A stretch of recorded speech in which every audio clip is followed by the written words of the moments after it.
Hello दोस्तों।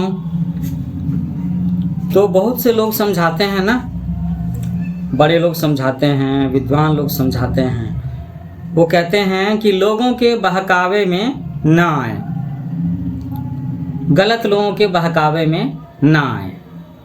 तो बात आती है कि भाई हम कैसे समझेंगे कि कोई हमें बहका रहा है, या इन बहकावों से हम बचें कैसे। बचना तो ज़रूरी है। तो चलो ये बात समझाने के लिए मैं एक कहानी सुनाता हूँ। एक राजा था। वह राजा ज्योतिषियों पर इतना ज़्यादा विश्वास करता था कि उनकी सलाह के बिना वह एक कदम भी आगे नहीं बढ़ाता था। किसी भी काम को करने से पहले वह ज्योतिषियों की राय जरूर लेता था। उसका ज्योतिष पर इतना विश्वास था कि कई काम शुभ मुहूर्त के चक्कर में देर से होते। ऐसा हुआ कि एक दिन राजा घूमने निकला तो राज्य ज्योतिषी भी उसके साथ साथ था। रास्ते में उन्होंने एक लहलहाता हुआ खेत देखा। लहलहाते हुए खेत का मतलब है जिसकी फसल बड़ी अच्छी उगी हुई हो, है ना। पौधे हरे भरे हों, फूल हों, फल हों, भरे हुए हों। तो उस खेत का मालिक किसान खेत में काम कर रहा था। राजा को आया हुआ देख करके किसान ने उनका स्वागत किया। राजा की इच्छा हुई कि इस किसान की हस्तरेखाएं देखी जाएं। और ऐसी इच्छा क्यों हुई होगी? क्योंकि राजा ने देखा कि भाई खेत लहलहा रहा है और किसान भी खूब मेहनत कर रहा है। तो राजा बोला कि राज ज्योतिषी जी तुम्हारे हाथ देखना चाहते हैं। ऐसा कहा राजा ने उस किसान से। किसान ने दोनों हाथ ज्योतिषी के सामने कर दिए, लेकिन हथेलियां नीचे की ओर रखीं। मतलब हथेलियां नीचे की ओर रखने का मतलब है कि हाथ की रेखाएं तो हथेलियों पर होती हैं, तो वो हिस्सा किसान ने नीचे रखा, जमीन की तरफ, है ना। और ऊपर का हिस्सा ऊपर की तरफ, जिसे राज्य ज्योतिषी देख सकता था।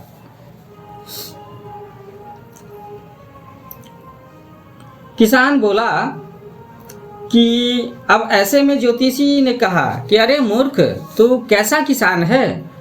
रेखाएं तो हथेली की देखी जाती हैं और तुमने दोनों हथेलियां नीचे की ओर कर रखी हैं। अपनी हथेलियां ऊपर कर और मुझे दिखा।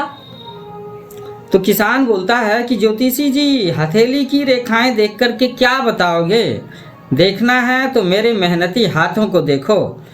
हथेली की रेखाएं तो उनकी देखी जाती हैं जो दूसरों के सामने हाथ फैलाते हैं। मैं तो जब काम करता हूँ तो ये रेखाएं छिप जाती हैं। मैं तो इन्हीं हाथों से हल की नोक के जरिए धरती पर खुद अपने भाग्य की रेखाएं खींचता हूँ। राजा ने किसान की ये बात सुनी तो राजा की आंखें खुली की खुली रह गईं। उसको होश आ गया, ऐसा लगा। आंखें खुल गई। उसको अपनी भूल समझ में आ गई। उसने महसूस किया कि मनुष्य का भाग्य तो उसके कर्म ही बनाते हैं, हस्तरेखाएं नहीं। तो उस दिन से राजा ने सभी ज्योतिषियों की अपने दरबार से छुट्टी कर दी कि जीवन में हम जब भी असफल होते हैं तो प्रायः हम अपने भाग्य को कोसते रहते हैं, नसीब को कोसते रहते हैं, है ना। और तो और कई बार लोग अपने परिवार को कोसते हैं, अपने समाज को कोसते हैं। हम उन कारणों को जानने की कोशिश नहीं करते कि हम क्यों असफल हुए। सच्चाई यही है कि हम जो कुछ पाते हैं अपने कर्म से ही पाते हैं।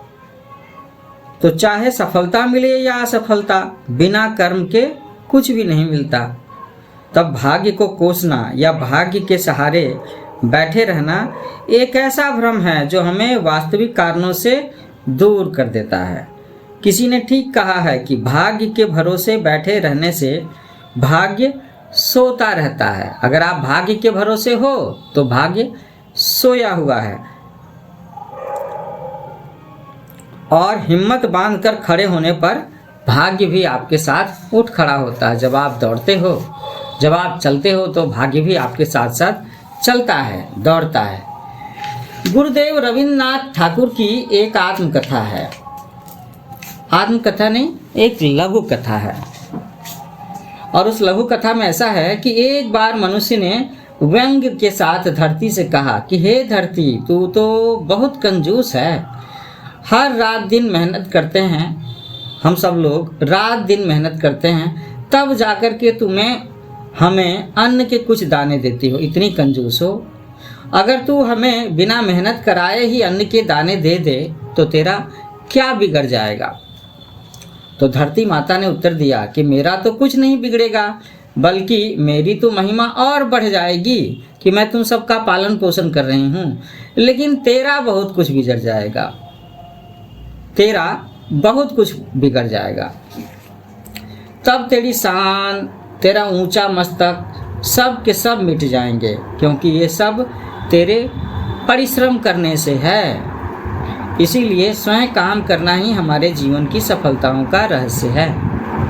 दूसरे शब्दों में से ऐसे कहेंगे, जैसा कि स्वामी राम तीर्थ जी ने कहा है कि हम अपने भाग्य के स्वयं निर्माता हैं। अपने अंदर ये विश्वास जगाना आवश्यक है। लेकिन हम देखते हैं कि बहुत से लोग छोटी सी असफलता से निराशा के गहरे समुद्र में डूबने लगते हैं, और यदि एक दो असफलताएं लगातार हाथ लगीं तब तो वे अपने भाग्य को कोसते कोसते थकते नहीं। हर बात में कहते हैं कि ये मेरा दुर्भाग्य है, मैं अब ये काम नहीं कर सकता, मुझ में उसे करने की शक्ति नहीं है, मैं कमज़ोर हूँ, मेरी योग्यता कम है, मेरे पास साधन नहीं है, मेरे भाग्य में सफलता पाना नहीं लिखा है। इस तरह के विचार रखने और उन्हें मन में बिठाने वाले लोग जीवन में कभी सफल नहीं हो सकते। उनकी तन मन की सारी शक्तियाँ सचमुच में इसके बाद से शिथिल पड़ना शुरू हो जाते हैं। वे थके हारे, पिछड़े हुए और हताश व्यक्ति की तरह निरुद्देश्य जीवन जीने को मजबूर हो जाते हैं। तो क्या ऐसा जीना सार्थक है? यदि नहीं तो फिर हमें सचेत होना चाहिए, हमें कर्मठ बनना चाहिए, भाग्य का रोना रोने की बजाय परिश्रमशील बनना चाहिए, अपने भाग्य का निर्माता स्वयं बनना चाहिए।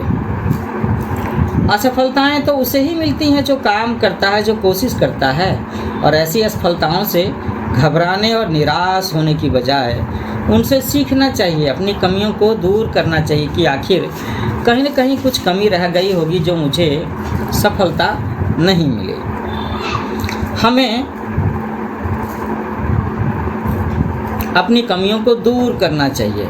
कभी भी अपनी असफलताओं को अपना गुरु बना करके देखा है? तो असफलताओं को गुरु बना करके देखो, तो असफलताएं तुम्हें बताएंगी कि आखिर तुम में कौन सी कमी रह गई थी जिसकी वजह से सफलता नहीं मिली। गांधी जी कहते थे कि जितनी बार हमारा पतन हो उतनी बार उठने में गौरव महसूस करो। हमें अपने ऊपर भरोसा करना चाहिए, हमारा आत्मविश्वास दृढ़ होना चाहिए, फिर चाहे तूफान क्यों ना आए वह भी थम जाएगा हमारी दृढ़ता के आगे। संघर्ष करना ही जीवन है। संघर्ष करने से जो डर गया वह भला विजयी कैसे हो सकता है? नील नदी का युद्ध इतिहास प्रसिद्ध है। ब्रिटिश सेनापति नेल्सन अपनी जहाजी बेड़े और सैनिकों के साथ युद्ध के लिए तैयार था, लेकिन सेना के अफसरों और सैनिकों के मन में आशंका थी, भय साफ साफ झलक रहा था। उधर सेनापति नेल्सन पूरे आत्मविश्वास, साहस और मजबूती से खड़ा था। उसने सामने खड़े कैप्टन से पूछा कि क्या सोच रहे हो? यही कि अगर इस युद्ध में हम विजयी हुए तो दुनिया दंग रह जाएगी। नेल्सन गरज उठा, इस अगर से तुम्हारा क्या मतलब है? तो कैप्टन पहले तो सहमा, फिर साहस बटोर करके बोला कि मेरा मतलब है कि शत्रु हमसे अधिक शक्तिशाली है, उसके पास सेना भी ज़्यादा है, उसके पास हमसे कहीं अधिक अच्छे और आधुनिक हथियार हैं। यह सब हमारे पास नहीं है, इसलिए यदि भाग्य में होगा तो हमारी जीत होगी। ऐसा कहा सेनापति ने। नहीं, जीत हमारी ही होगी, क्योंकि हमारे पास वह है जो शत्रु के पास नहीं है, और वो चीज़ है आत्मविश्वास। नेल्सन ने ऐसा कह करके हिम्मत भरने की कोशिश की सेनापति के हृदय में। नेल्सन ने कहा कि याद रखो, हमारी विजय का भाग्य से कोई संबंध नहीं है। विजय तो हम अपनी वीरता, साहस और आत्मविश्वास से प्राप्त करेंगे। यह अलग बात है कि हमारी विजय के गीत गाने वाला हम में से कोई जीवित बचे या ना बचे। तो सेनापति नेल्सन की इस बात से प्रत्येक सैनिक के हृदय में अद्भुत शक्ति का संचार हुआ। ऐसे लगा किसी ने शक्ति का मंत्र फूंक दिया हो। वे भाग्य का भरोसा छोड़ करके पूरे आत्मविश्वास, साहस और बहादुरी से लड़े और विजय उनकी ही हुई। अधिकतर सैन्य बल वाले शत्रु को पराजय मिली और नेल्सन के आत्मविश्वास भरे सैनिकों के दल को जीत मिली। इसीलिए जीवन में सफलता के लिए भाग्य पर नहीं, अपने ऊपर भरोसा करो, अपने आत्मविश्वास पर भरोसा करना चाहिए। स्वामी विवेकानंद ने कहा था कि आत्मविश्वास सरीखा दूसरा मित्र नहीं। कोई मित्र नहीं है जितना बढ़िया मित्र आपका सेल्फ कॉन्फिडेंस है, आपका आत्मविश्वास है। तो आत्मविश्वास ही भावी उन्नति की प्रथम सीढ़ी है, पहला स्टेप है। किसी ने ठीक ही तो कहा है कि आत्मविश्वास में वो शक्ति है जो सहस्त्र विपत्तियों का सामना, है ना, सैकड़ों प्रॉब्लम्स का सामना कर सकती हैं और उन पर विजय प्राप्त कर सकती है। तो जरा सोचें कि भाग्य बड़ा है या आत्मविश्वास। तो आज के लेक्चर में मैंने यही समझाने की कोशिश की कि अगर आप में आत्मविश्वास हो तो आप बड़ी से बड़ी जीत हासिल कर सकते हैं। आपको भाग्य पर भरोसा करना छोड़ देना चाहिए। भाग्य उन्हीं का साथ देता है जो कर्म करते हैं, जो कोशिश करते हैं। तो मुझे उम्मीद है कि मेरा ये लेक्चर आप सबों को अच्छा लगा होगा। तो इसे लाइक करो, शेयर करो, सब्सक्राइब करो। चैनल का नाम है new age coaching. So happy learning with new age coaching. जल्दी मिलते हैं एक ऐसे ही मोटिवेशनल लेक्चर के साथ में।